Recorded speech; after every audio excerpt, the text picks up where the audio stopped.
Este Capítulo, PowerPoint está en la unidad 6, en la el carpeta de unidad PowerPoint 6. está en la unidad 6, es el capítulo 6 de la asignatura. Dice operaciones en el modelo relacional, lenguaje de consulta estructurado SQL, o sea que vamos a estar trabajando sobre SQL y sobre el gestor de base de datos MySQL que ustedes ya tienen instalado y que vamos a ir viendo cómo opera de ahora en más. Bien. SQL es un lenguaje que se llama de tipo declarativo. La posibilidad de acceder a partir de ese SQL a las bases de datos relacionales. De hecho, es un lenguaje que está basado en el álgebra relacional que estuvimos viendo en el capítulo 2. Y a partir de utilizarlo, vamos a ver que accedemos a las bases de datos, las definimos y trabajamos con todos los sublenguajes que estuvimos mencionando cuando trabajamos sobre la introducción a bases de datos. Bien, una de las características que ahí dice es el manejo del álgebra y el cálculo relacional, de forma tal que yo voy a poder hacer consultas a la base de datos para recuperar información, y voy a poder hacer cambios en el diccionario de datos. A ver, recordemos, el esquema de la base de datos se divide en 3 niveles. Uno que es físico, que es como están almacenados los datos en el disco. Uno que es conceptual, que es el diccionario de datos, que eso es lo que vamos a estar trabajando hoy, cómo acceder, modificar, agregar, borrar el esquema de una base de datos, la base de datos en sí, y otro es el esquema externo, que es cómo acceden los usuarios a las bases de datos, que de hecho nosotros vamos a estar accediendo a través de una interfaz, que es el Workbench, de acceso a la base de datos. O sea, todo ese esquema externo, lo que tiene que permitirme es una conexión a la base de datos, que va a pasar por el esquema conceptual para entender cómo está armada la base de datos y acceder a los datos que están físicamente almacenados en el disco. Bien.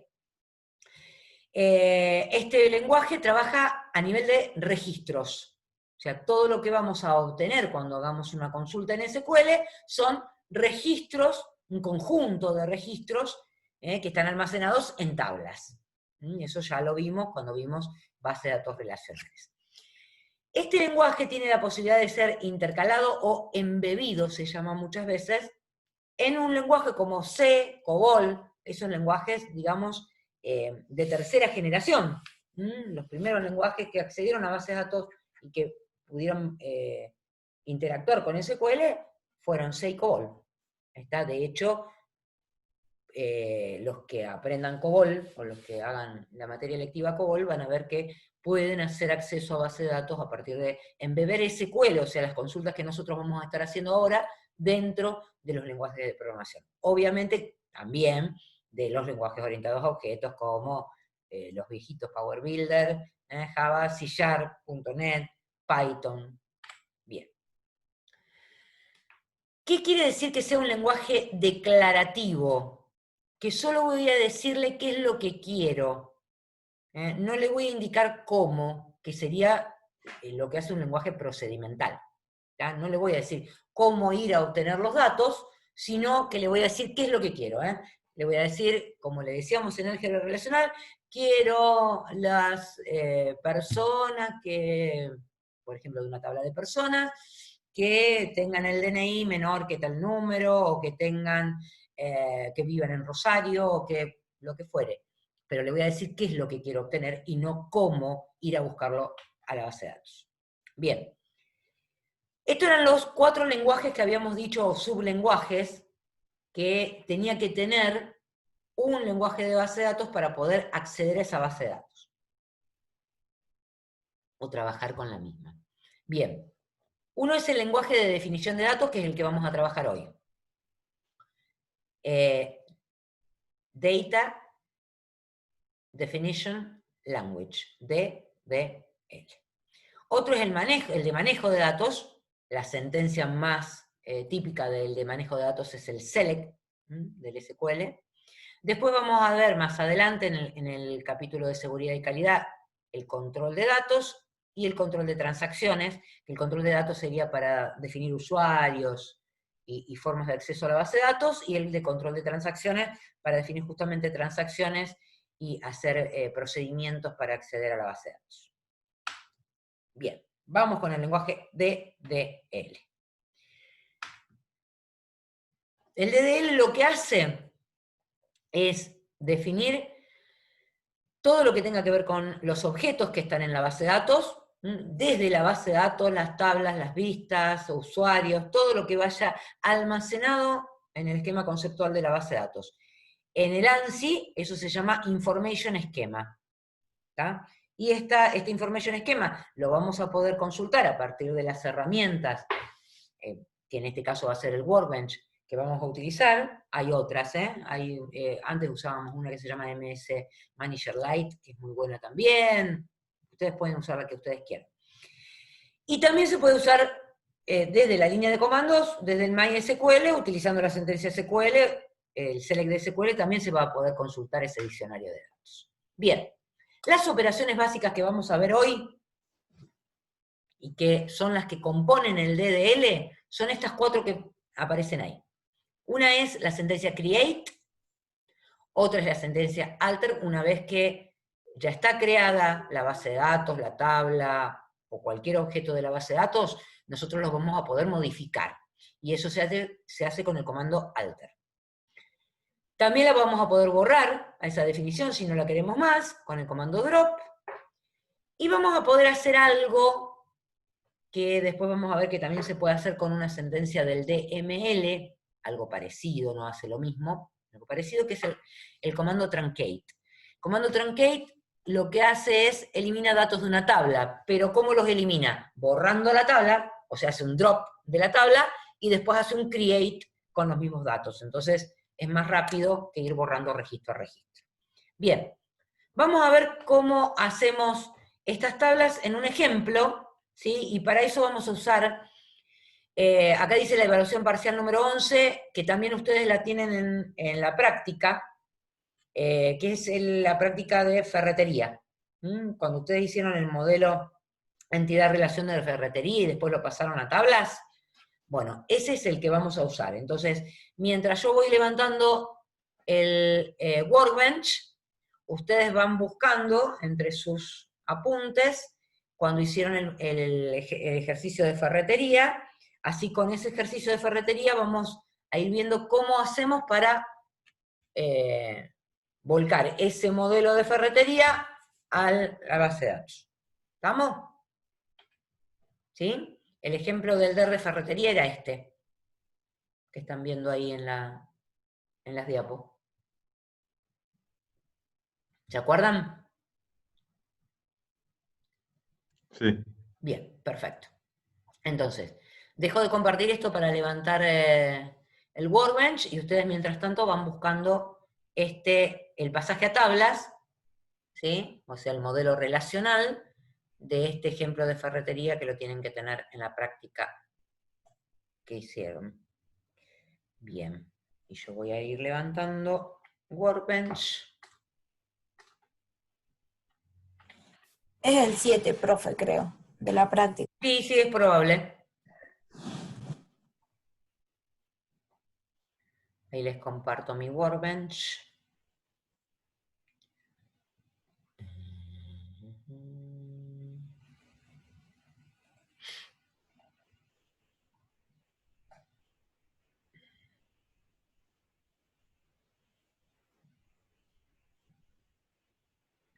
¿Dónde estás?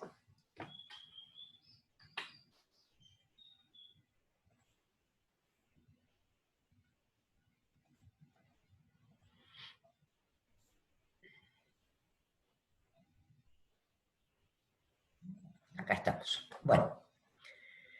Esta es la interfaz inicial de Workbench, ¿sí? Pueden tener otra versión y tener algo un poquito diferente, pero más o menos todos deben tener esto cuando arrancan Workbench, ¿no es cierto? ¿Sí? Un sí me vendría bien. Sí, profe, eso, pero no sé qué hacer yo por lo menos ahora que abrir. Vamos a trabajar con Workbench, así que vos tendrías que estar levantando Workbench en este momento. No, sí, estoy en esa pantalla, pero no, o sea, como empezar un archivo nuevo. Ah, perfecto, no. A ver, ¿qué hace primero Workbench? Y eso es lo que les iba a explicar ahora. Fíjate que acá dice MySQL Connections. Y acá abajo habla de Local Instance. ¿Sí? Bien. ¿Esto es por qué? Porque yo tengo levantado un servicio de MySQL, ¿sí? Que tiene abierto un puerto 3306 y se va a conectar a partir de ese puerto, ¿está? Pero yo para poder arrancar y trabajar con MySQL tengo que conectarme. O sea, ¿qué hace Workbench? Arma una cadena de conexión que si estuviéramos trabajando con un lenguaje de programación tendríamos que escribir nosotros, ¿sí? Tendríamos que armar nosotros esa cadena de conexión. ¿Qué les parece que lleva una cadena de conexión? A ver, si se animan. La dirección del servidor, usuario y contraseña. Mínimamente es eso, ¿sí? El servicio que quiero levantar, el usuario y la contraseña. Perfecto. Entonces, ¿qué va a hacer Workbench cuando yo haga clic acá? Justamente establecer esa cadena de conexión. Voy a hacer clic sobre Local Instance y se establece esa cadena de conexión. Bien, yo voy a tener muchas cosas más que ustedes, porque obviamente ustedes solamente deben haber instalado hasta ahora, si lo pudieron hacer, AFATSE y Agencia de Personal. ¿Sí? Que son estas dos que tengo acá arriba. ¿Las están viendo? Hay un navegador a la izquierda donde tienen los esquemas. Si no están viendo los esquemas, es probable que es porque tengan elegido, por ejemplo, administración. ¿Sí? Fíjense que acá hay como unas solapitas, y si hacen clic sobre esquemas, van a ver los esquemas de base de datos. Yo tengo un montón más, porque tengo acá todas las que se usan para los exámenes o para los parciales de aprobación directa, que ustedes también las tienen en el repositorio. Ustedes pueden levantarse todas las bases de datos que usamos para los exámenes, ¿está? Y de hecho son las que tienen que usar para practicar el día que vayamos a rendir aprobación directa o examen final. ¿Está? Bien. Entonces, ¿qué vemos a la izquierda?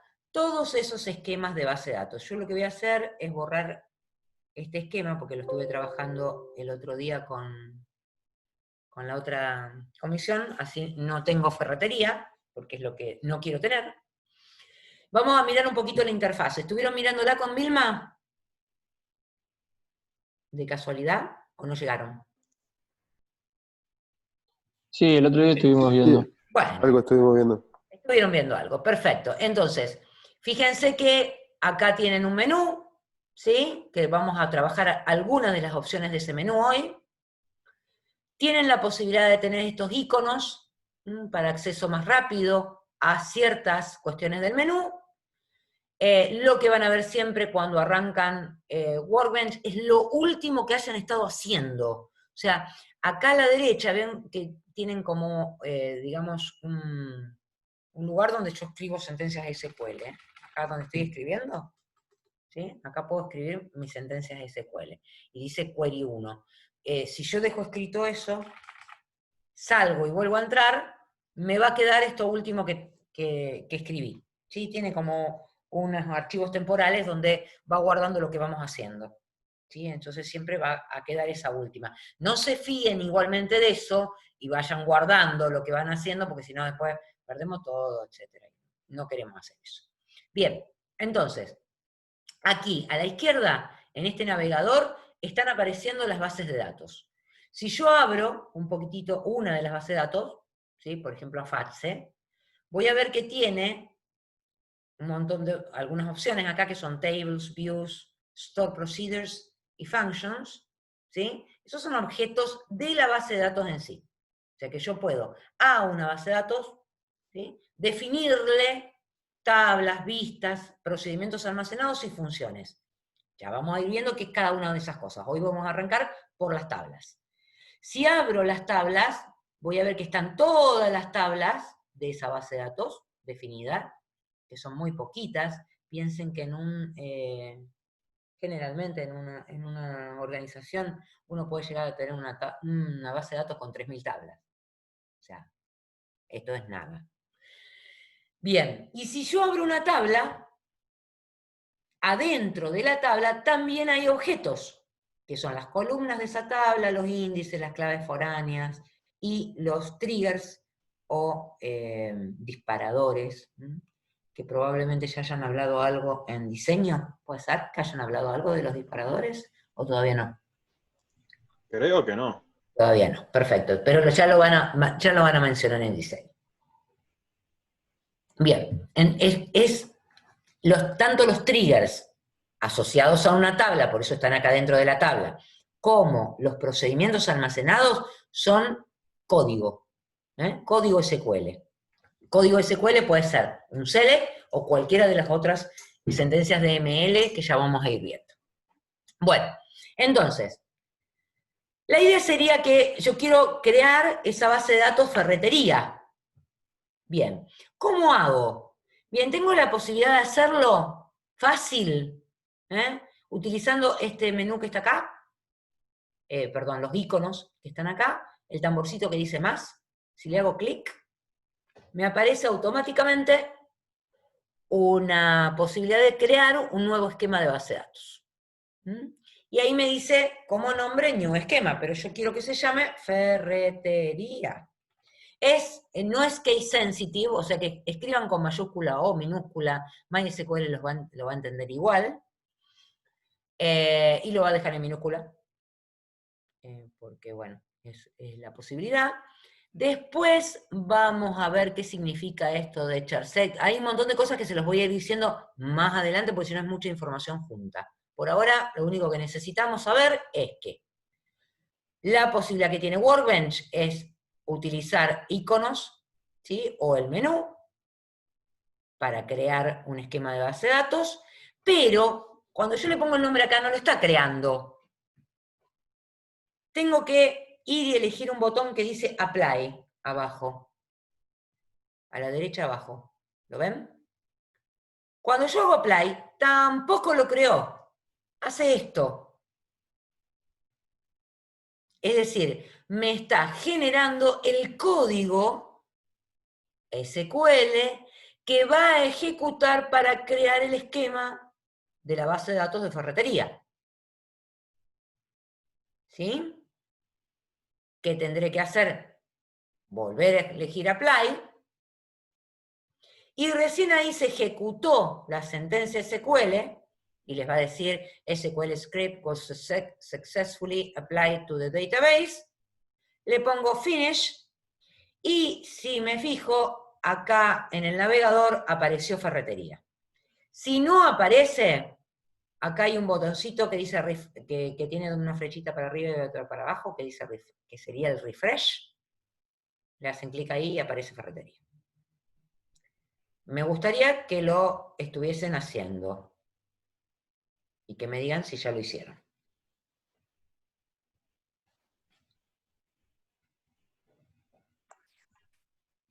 ¿Pudieron? No, yo todavía tengo complicaciones en descargarlo. ¿En descargar qué? El MySQL. Si todavía no lo hicieron a eso y lo tendrían que haber hecho ya. Bien. Entonces vamos a seguir, o sea, vos seguís con la clase mirando y después lo Sí. haces, porque si no nos perdemos.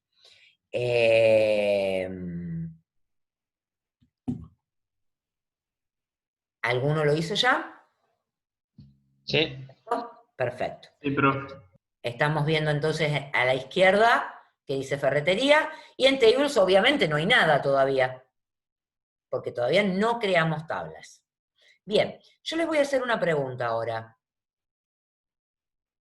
¿Qué tabla les parece a ustedes que tendríamos que crear inicialmente para poder crear las que siguen? ¿Qué tabla elegirían ustedes como primera tabla para crear? Persona. Personas. A ver. ¿Tiene alguna relación personas con otras tablas?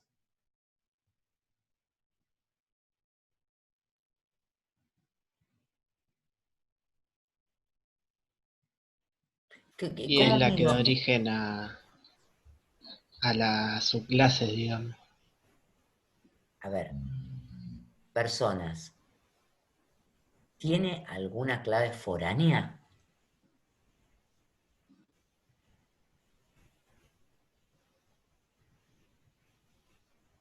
Dentro de la tabla personas, ¿hay algún atributo o conjunto de atributos que sea clave foránea a otra tabla? Sí, profe. ¿Sí? Entonces no me conviene empezar por personas.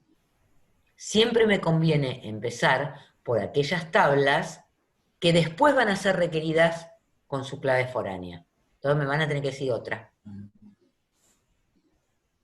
Pues si no tenemos que volver y modificar la tabla, ¿se entiende? Para hacer la clave foránea. Provincias. Bien. ¿Cuál sería entonces mejor para elegir para poder arrancar la definición de las tablas en ferretería? Categoría, por ejemplo, podría ser una. Podría ser una categoría. ¿Otra? Provincias. Provincias. Perfecto. ¿Está? ¿Quieren que arranquemos? Provincias es cortita. ¿Podemos arrancar por provincias? Voy a crear tabla, entonces. ¿Qué hice? Sobre Tables, clic con el botón derecho, me aparece un menú contextual que dice Create Table Live, etc. ¿Sí? Elijo Create Table y me aparece a la derecha para crear esa nueva tabla. ¿Sí? Tiene que aparecer algo similar a lo que tengo yo en pantalla. Entonces pongo provincias. Por ahora, lo único que me voy a fijar que en Engine diga InnoDB.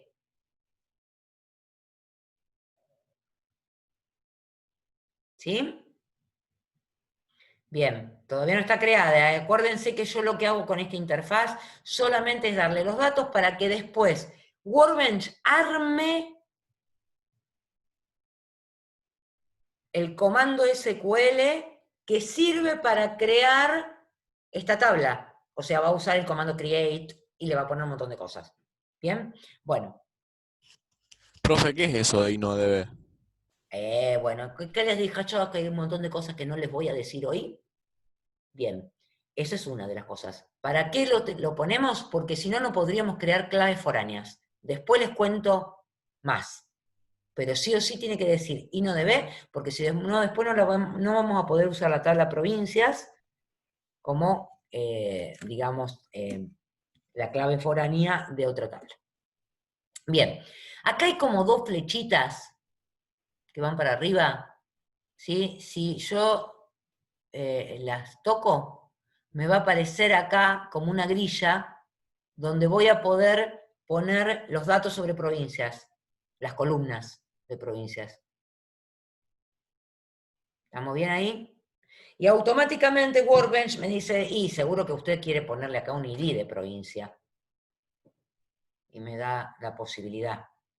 ¿Está bien? Es lógico que esa tabla de provincias tenía un ID. ¿Sí? Sí, Bueno, se llama código. sería lógico. Tiene un ID de provincia y el nombre de la provincia, se supone. Bueno, una vez que yo le pongo el nombre a la columna, si voy hacia la derecha con Tab, tengo el tipo de dato que yo quiero que tenga esa columna. Y si estiro ese combo box, miren la cantidad de tipos de datos que tienen para elegir en MySQL. Hoy vamos a elegir int para este atributo, ¿sí? Para un ID vamos a elegir int. Bien, pero tienen un montón. Para la clase que viene, porque les voy a hacer un, digamos como un multiple choice o algo por el estilo, se me estudian los tipos de datos están en el apunte y en las diapositivas, los tipos de datos básicos que tiene MySQL y que están, digamos, en el SQL estándar, para ver la diferencia entre cada uno de ellos. Los que son numéricos, y los que son alfanuméricos, y los que son fecha. Si se fijan, En la unidad 6, profe. en la unidad 6, sí, sí. Está todo en la unidad 6 esto. Bien. Si se fijan hay algunos que son decimal, datetime, se entiende lo que son. El decimal obviamente es un número decimal, el datetime es fecha y hora, hay fecha solo, hay millones. Bueno, no millones, pero muchos. Bien, por ahora le vamos a elegir int. Como es un ID, que ya me puso una llavecita acá, porque es bastante inteligente, no mucho, pero bastante, me dijo que era una primary key, que no puede admitir valores nulos, estamos de acuerdo. No se dio cuenta que era unique, pero se lo vamos a poner. Unique es ese UQ que aparece acá. Si se fijan, un poquito más abajo, esas siglas que están ahí están escritas. Primary key, non-null, unique. Bien. No le vamos a poner que es autoincrement. Después les cuento por qué. Autoincrement significaría que cada vez que yo registro un nuevo, o sea, que inserto un nuevo registro en la tabla, le ponga un número más al ID de provincia, o sea, vaya numerándolo consecutivamente. Y después, lo que sí está bueno es este unsigned. Este unsigned lo que hace es permitirme el doble del almacenamiento de un entero. ¿Se acuerdan cuánto es el valor máximo que puede admitir un entero? No, no me acuerdo. 32.767. Bien. Y el menos 32.767. O 68, no me acuerdo. Si yo le pongo unsigned, duplico ese valor, porque no tengo los negativos. ¿Ah? Bien. No hay tantas provincias igual, pero es como para tenerlo en cuenta. Bien, me voy a la segunda fila, como para definir el atributo, no sé si se llamaba nombre provincia o qué. Una cosita que tengan en cuenta, o usan un guión bajo o no le ponen nada, pero nunca dejen blancos entre los nombres de los atributos. Nunca esto así, con nombre blanco provincia, porque después es un lío trabajarlo dentro de cuando uno usa el nombre del campo. Fíjense que automáticamente me dijo, seguro que acá vos querés crear un atributo, una columna que tenga texto. Char es carácter, ¿sí? El var de adelante significa que es un carácter variable. O sea, su longitud va a ser variable. ¿Qué significa esto? Que puedo no escribir nada, o escribir hasta 45, porque ahí dice 45, caracteres. El varchar puede admitir hasta 255 caracteres. Pero con 45 para el nombre de provincia vamos a estar bien. Después, ustedes tienen que estudiarse eso, ¿sí?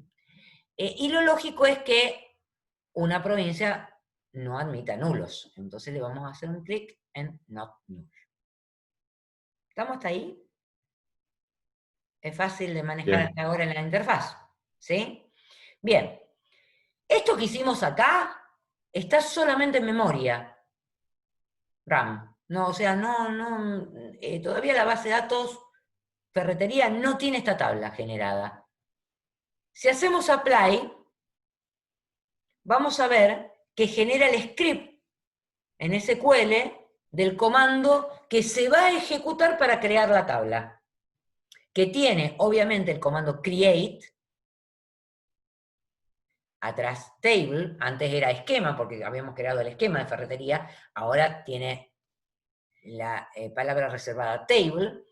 Me está diciendo que lo va a crear sobre la base de datos ferretería, va a crear una tabla que se llama provincias, que tiene ID de provincia, con todas esas consideraciones, que es entero, que es unsigned, que es not null, con el atributo nombre de provincia, que tiene varchar de 45, que también va a ser un atributo que no admita valores nulos. Me está diciendo la clave primaria, y me está hablando de un índice. Después vamos a ver qué son los índices. Eso lo hizo automáticamente porque lo tiene definido como default. Bien. Recién cuando escriba apply, ahí va a aparecer esa tabla. ¿Sí? Me dice que ese comando se ejecutó. Y acá me aparece la tabla provincia. ¿Sí? ¿Pasó lo mismo en lo de ustedes?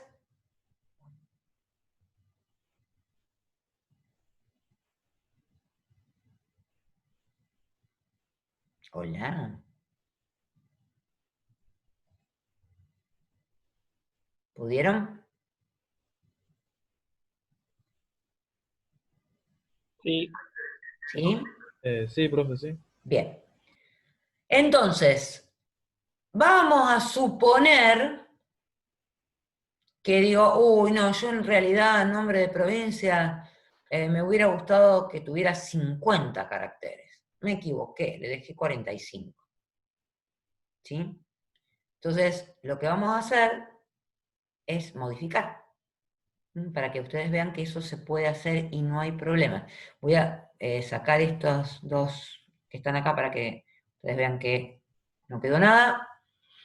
Y para modificar, el comando que usábamos era el comando alter, con lo cual si hago clic con el botón derecho, y ahora el menú contextual, además de Create Table que teníamos antes, me permite modificar, o sea, alter, la tabla que teníamos ahí. Si yo hago alter table, vuelvo sobre la tabla que estábamos creando, miro acá los atributos, me voy al atributo, le pongo 50, ¿sí?